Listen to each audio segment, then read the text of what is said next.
Résumé des nouvelles les plus marquantes d'ici News Canada avec sa présentatrice Angelica Sifuan. Les rebelles syriens prennent l'aéroport d'Alep et les villes stratégiques d'Idlib et Hama. La prise de ce terminal stratégique intervient après le retrait des forces fidèles au régime de Bachar al-Assad, soulevant des interrogations sur l'avenir d'Alep et de sa population, dévastée par la guerre. La prise de l'aéroport intervient après le retrait des forces fidèles au régime de Bachar al-Assad de la zone, provoquant une tension accrue dans la région. En Ontario, Doug Ford, le premier ministre provincial, n'a pas confirmé la tenue d'élections anticipées pour le printemps 2025. Bien qu'il y ait eu des rumeurs en raison de sa majorité conservatrice et de certaines déclarations antérieures, il semble se concentrer actuellement sur les initiatives économiques, telles que la construction d'infrastructures et mesures visant à atténuer l'inflation.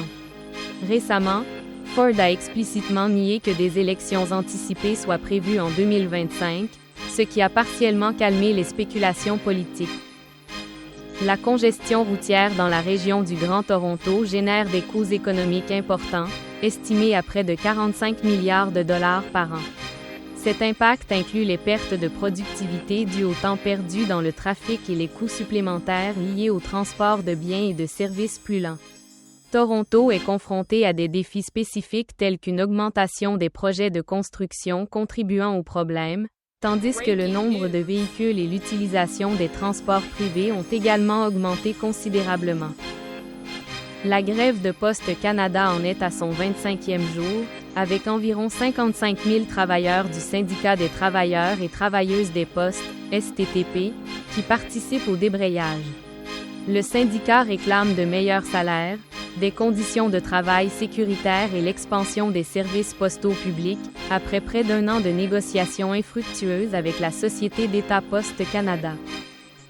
La grève a entraîné des retards importants dans la livraison du courrier et des colis, affectant à la fois les consommateurs et les entreprises de tout le pays. Le conflit s'intensifie également en raison des difficultés financières de Poste Canada, qui a déclaré des pertes de 490 millions de dollars en 2024, alors que les travailleurs affirment que le coût de la vie a gravement affecté leur stabilité économique. Le Canada a réagi en soulignant son importance pour l'économie américaine, en particulier dans le secteur énergétique, puisqu'il fournit 60% des importations américaines de pétrole. De plus, le gouvernement canadien souligne les relations commerciales équilibrées et mutuellement bénéfiques entre les deux pays. La nouvelle administration américaine et le gouvernement de Justin Trudeau parlent déjà de ces questions, bien qu'avec une certaine incertitude quant aux éventuelles répercussions économiques. Donald Trump, président élu des États-Unis, a déclaré qu'il envisageait d'éliminer le droit de citoyenneté, établi dans le 14e amendement de la Constitution, qui garantit automatiquement la nationalité à toute personne née aux États-Unis. Selon sa proposition, les enfants d'immigrés sans papier ou de touristes de naissance n'obtiendraient pas automatiquement la citoyenneté à moins qu'au moins un de leurs parents ne soit citoyen ou résident légal. Au Québec, la congestion routière a augmenté de 15% récemment. Une tendance qui affecte l'efficacité de la circulation, notamment dans les régions métropolitaines comme Montréal.